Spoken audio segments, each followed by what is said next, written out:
साथ संगत जी, प्यार से कहना धन्यकार जी। समागम के इस अवसर पर जहाँ सभी सिर्फ महाराष्ट्र से नहीं, देश विदेश के कोने कोने से आए और मन में भक्ति का भाव लेकर अपनी भक्ति को और मजबूत कर कर एक परमात्मा जो पूरे कायनात में है, कण कण में है, इसको एक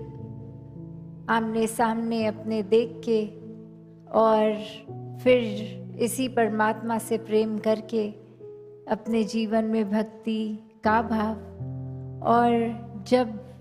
जब ये एहसास बना रहता है इस परमात्मा का हर समय साथ होने का, तब ये आत्म मंथन, ये जर्नी विद इन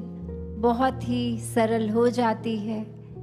क्योंकि हर पल में हम ये जानते हैं कि ये पल में हमने अपना सबसे अच्छा कैसे देना है, हर पल को पूरे पोटेंशियल से कैसे जीना है। एक संतमति लेके एक भक्त जीवन में जो करता है वैसा पल पल जीवन जी के जीवन को सफल करना है। तो ये आत्म मंथन का भाव भी कि कैसे एक भक्ति जो विषय है ये अपने लिए है, अपने अंदर झांकना है। सामने वाले को सुधारने का भाव आत्म मंथन नहीं है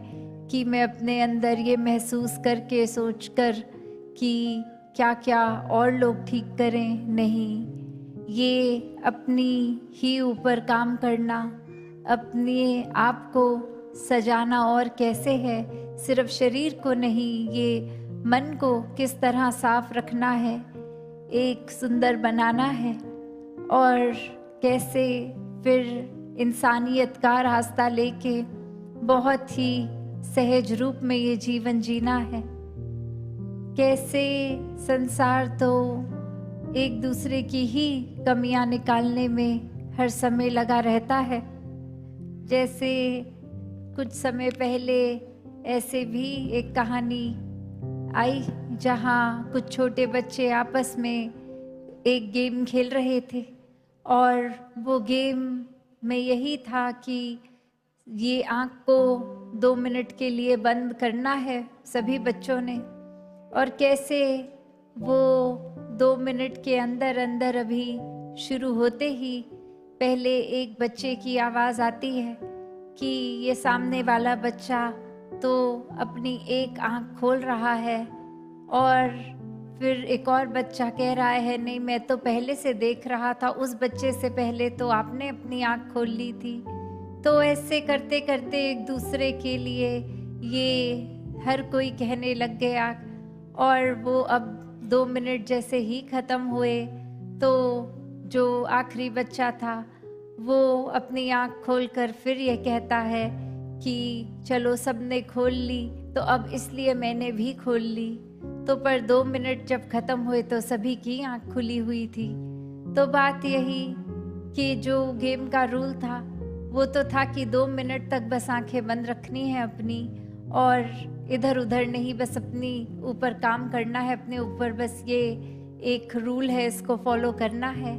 और वो 2 मिनट भी नहीं, एक दूसरे की कमियां, एक गलती किसने करी, कब करी, इसने पहले उसने बाद में, ये जज बन के खुद ही वो गलती भी कर रहे हैं। ऐसा ही कुछ इस संसार का भी रूप हो गया है कि हम हर किसी की बस एक कमी निकालने में तुले हैं। कैसे एक अक्सर सही जाते हुए भी बस दूसरे की कमी निकालने के चक्कर में खुद भी गलती कर बैठते हैं। और भक्तों ने तो कभी ऐसी शिक्षा दी ही नहीं, हमेशा कहा है कि खुद को ही एक गलतियां इतनी अनेक हैं हम में, अगर तो एक एक करके खुद को सही करें, और सामने वाला क्या कर रहा है उसकी परवाह ना करें। कोई कुछ अगर भाव में कठोर वचन बोल भी गया, कोई बात किसी ने ऐसी कह दी जो हमें अच्छी नहीं लगी,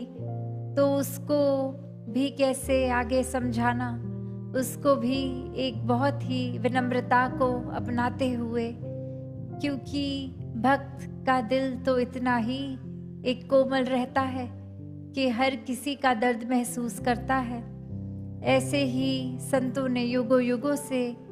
यही बात समझी कि ये जो ज्ञान उजियारा जीवन में आ गया है, ये परमात्मा के दर्शन जो हो गए हैं, ऐसा जीवन हर एक को मिले। और जो अभी तक इस रोशनी से रूबरू नहीं है, उनके भी जीवन में ये आए। कभी भी किसी संत ने इसलिए नहीं परमात्मा को पहचानने की बात करी कि ऐसे घमंड की तरह खुद को दिखाएं कि मैं तो कितना ऊंचा हूँ, मेरे जीवन में तो परमात्मा है, पर तुम्हारे नहीं, इसलिए तुम प्राप्त कर लो परमात्मा को। नहीं, कारण ये नहीं, कारण तो करुणा दया हर एक के लिए संतों के दिल में इतनी विनम्रता से ये दिल को बिछा के हर एक की पीड़ा एक समझ रहे हैं कि कैसे हमारे जीवन में भी परमात्मा आए तो और भी कोई पीड़ित ना रहे। ऐसे भावों से ही हर किसी को परमात्मा के दर्शन कराने का लक्ष्य लेके ये संत हमेशा से ही अपने जीवन को जीते गए हैं। सिर्फ बोलों से नहीं, एक अपने अंदर शब्दों का भी, एक सोच का भी जो सहारा बना, वो कर्म रूप में बहुत ही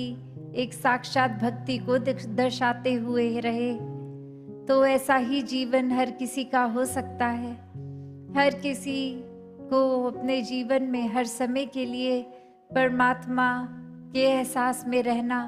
कोई किताबी बात नहीं। संत पल पल ऐसा जीवन जी के दिखाते हैं कि हम चाहे कितने भी अपनी जिंदगी में बिजी हों, कोई भी काम कर रहे हों, परमात्मा का एहसास मन में बसाकर हर पल जीना वाकई ही बहुत ही ये इस रूप में जीवन को जिया जा सकता है। ये संभव है। परमात्मा की प्राप्ति भी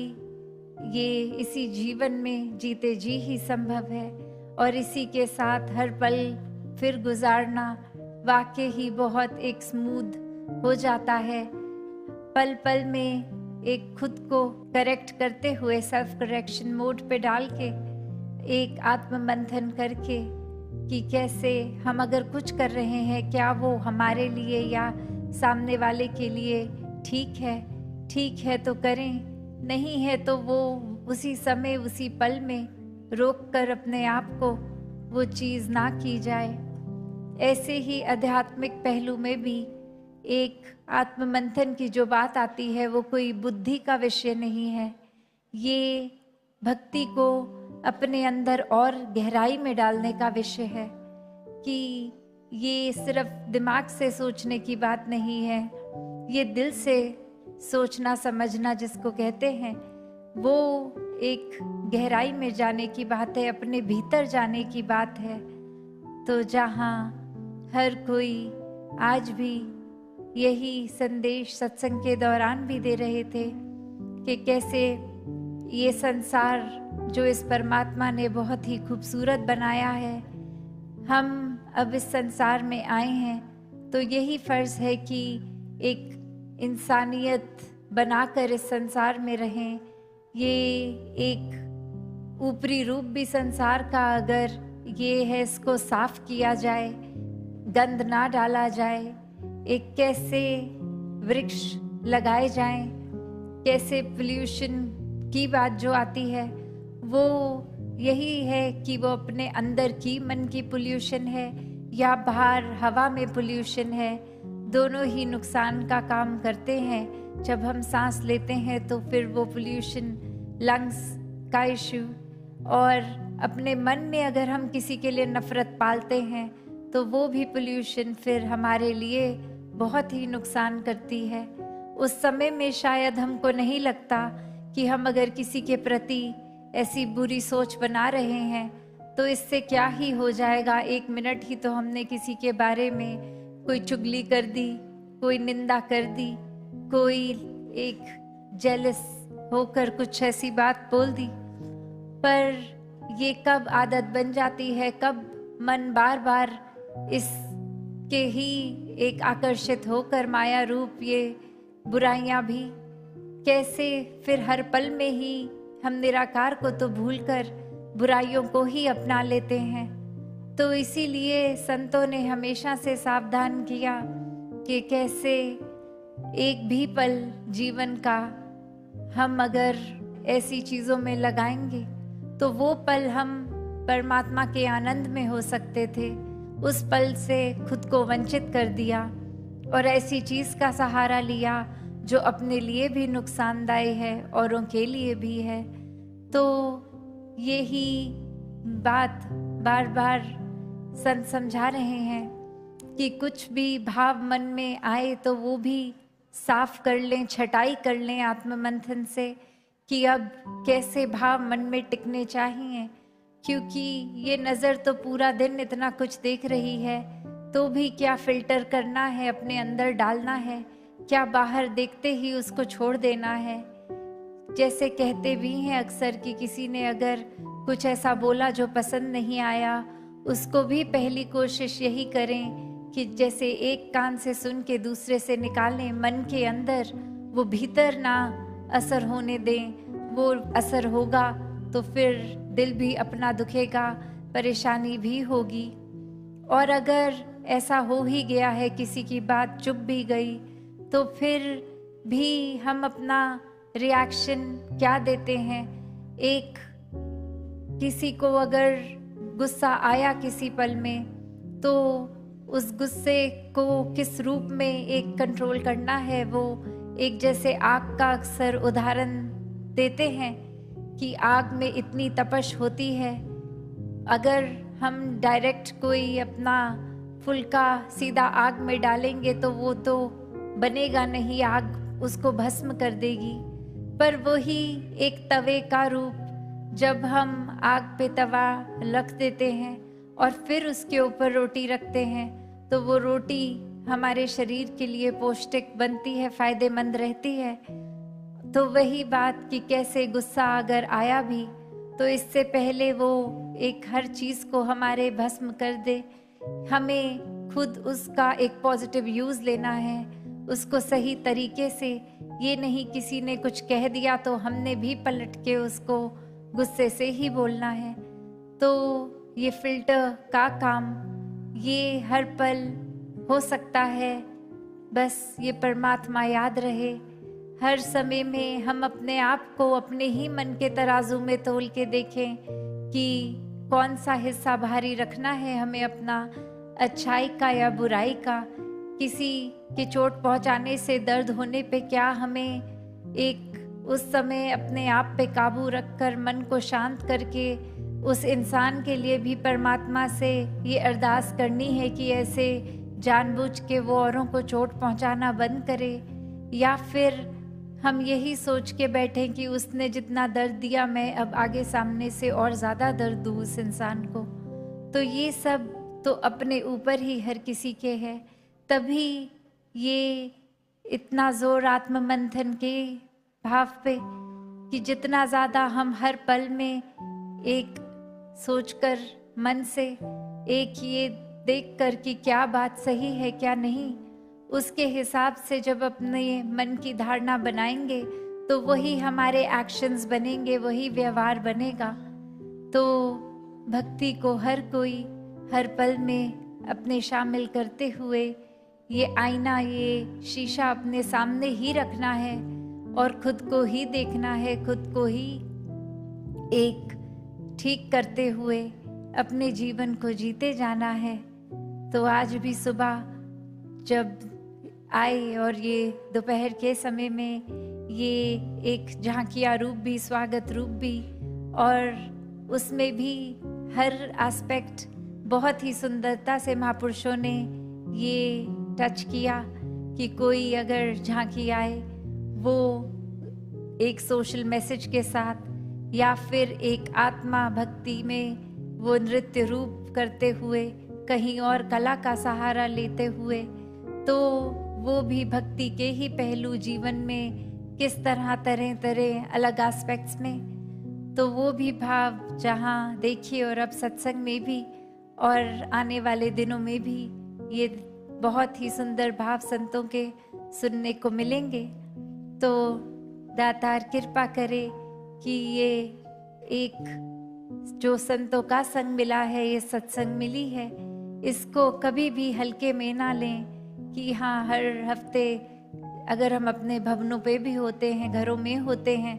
तो भी ऐसी सोच ना आए कि चलो आज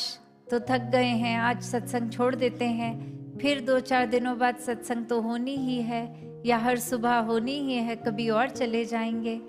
तो ये हमें भी पता नहीं लगने देगी ये दुनिया की माया की आज थकावट बहाना बना लिया तो कल ट्रैफिक को बना लेंगे, परसों कुछ और धीरे धीरे खुद को ही सत्संग से भी दूर कर लेंगे। तो बात वही कि जिनको तो वाकई ही एक लगन है, प्रेम है इस परमात्मा से, वो अपने टाइम को इतने बखूबी मैनेज भी कर लेते हैं कि सेवा, सुमिरन, सत्संग हर चीज़ के लिए ये दिल से समय निकलता है। सिर्फ समय निकलता ही नहीं, ये मन भागता है फिर सत्संग की ओर। ये पल पल में एक सुमिरन करने के बहाने ढूंढता है मन। तो वो ऐसा ही जीवन हर कोई जिए जहाँ निराकार ही प्रायोरिटी हो और सभी संतों की सिखलाई को अपना के सेवा, सुमिरन, सत्संग करते हुए जीवन को भक्ति भरा बना ले। सत्संगत जी, धन निरंकार जी।